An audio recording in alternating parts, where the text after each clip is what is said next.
Good evening. We're pleased to have Mr. Steve Severance, Director of Growth at Masdar City. Good evening. Good evening. Thank you for having me. Pleasure to be with you. Pleasure's ours. Thank you. So, Mr. Steve, can you tell us a bit about Masdar City and what phase of development is it now? Sure. I think for people who aren't familiar with Masdar City is the hub of innovation, R&D, and sustainability in Abu Dhabi. So we are a 6 square kilometer development that's all focused on a demonstration of how to live sustainably, even in this environment. So we combine, I like to say, live, work, play, learn. So at the heart of Masdar City is Mohammed Zayed University for Artificial Intelligence, Technology Innovation Institute, and Khalifa University, 3 major educational institutions and research institutions that are creating the technologies that are going to enable sustainable living in the future. Combined with that, we have 1,100 companies in our free zone, everything from small startups, homegrown startups, to some of the world's largest companies like Siemens and Honeywell and Lockheed Martin, and major Abu Dhabi companies like G42, to Breed and Etihad, as well as government agencies, including IRENA, the International Renewable Energy Agency, ENIC, Abu Dhabi Quality and Conformity Council, Abu Dhabi Customs Authority, and Abu Dhabi Finance. And we're expanding to include entities like the Department of Energy and FONER. So we're really, as well as several thousand people living there. So we really kind of combine an entire ecosystem around innovation, growth, and but particularly sustainability.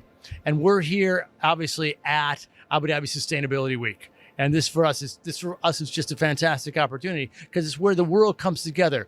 So for people who happen to be at the opening ceremony here, and I know most of the people watching this were not at the opening ceremony, but to see between 15 and 20, and I lost count, heads of state from around the world, presidents, prime ministers of countries around the world standing on stage, handing out awards to winners of the Zayed Sustainability Prize.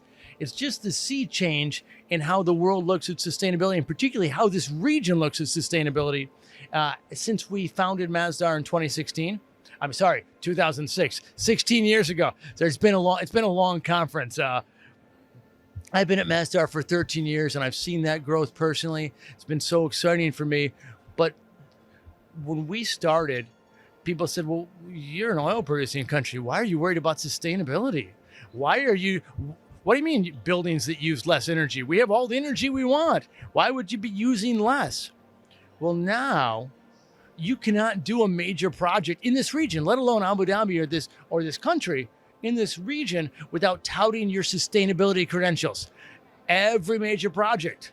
Think about every major project that countries out there are pushing, that individual developers are pushing. Your arm's going to get tired because I can talk about Masdar City for a long time because I love what we're doing there and I'm so excited about it. But every major project is talking about, oh, we're sustainable.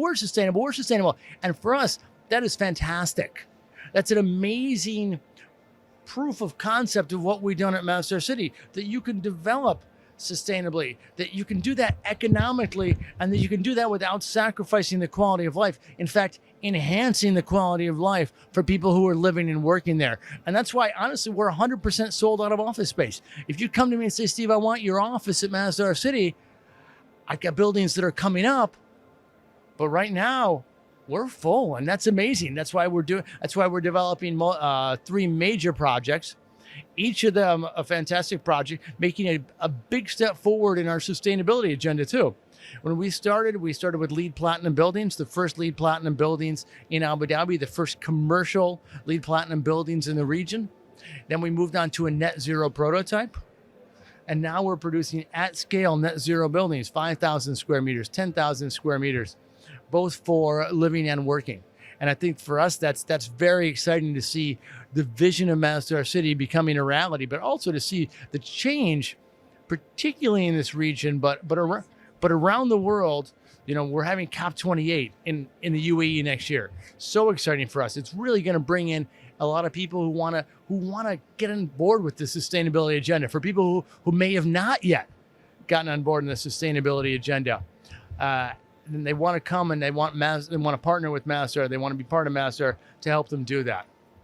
Very interesting. It's very rewarding to be from the first and pioneers in sustainability and going towards very bold and very ambitious plans. And now everybody's speaking up, and now people speak your language and understand what you're doing a bit more. So can you tell us a bit about the technology that you're using at Masdar City? Absolutely. I mean, I think at first, it starts with the energy production. So solar energy, it's the first, we had the first large scale plant in the region.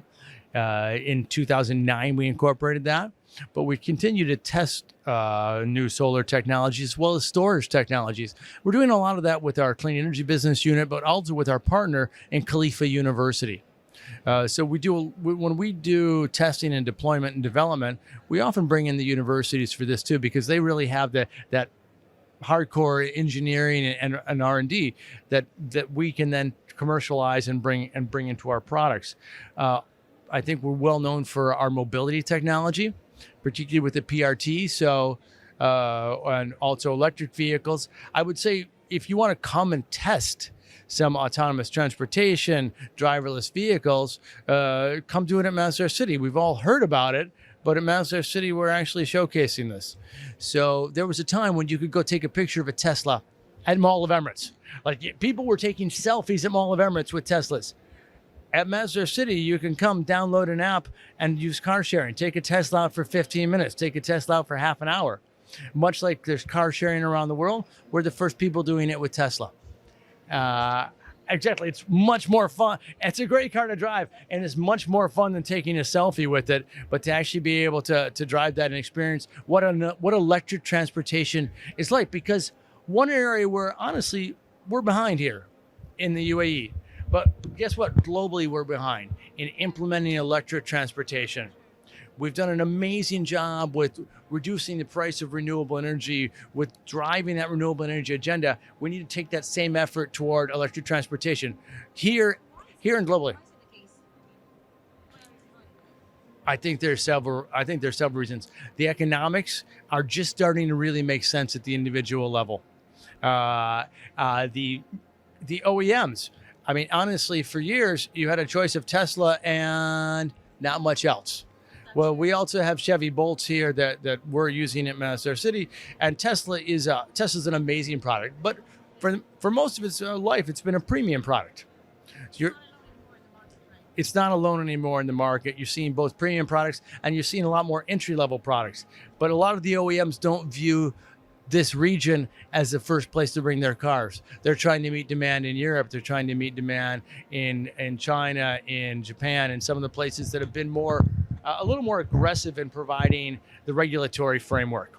I think that the UAE can step up its regulatory game around electric vehicles and can use Masdar City as a showcase as to how do we pilot electric vehicles and autonomous vehicles. And hence, a couple of years ago, we signed an MOU with the Department of Transportation, now the ITC, for Abu Dhabi, to say, let's use Masdar City as a test bed. So we've been piloting electric vehicles, autonomous vehicles, and I hope you're going to see from the regulatory bodies a big push toward more electric transportation. But it's not a UAE problem. It's not a regional problem. This is a global. We're not much behind. When you look at the whole world needs to jump on this bandwagon. And so that's another technology. Then you look at the building technologies. So first we look at how we do architecture, and we learn from the past.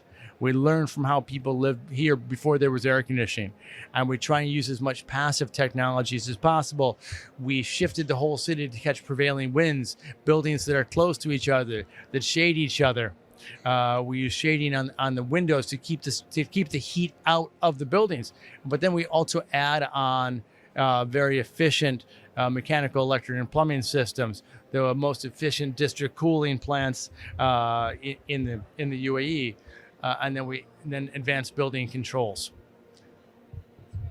Very interesting. Thank you very much. Thank you. Thank you for having us, and thank you for the talk.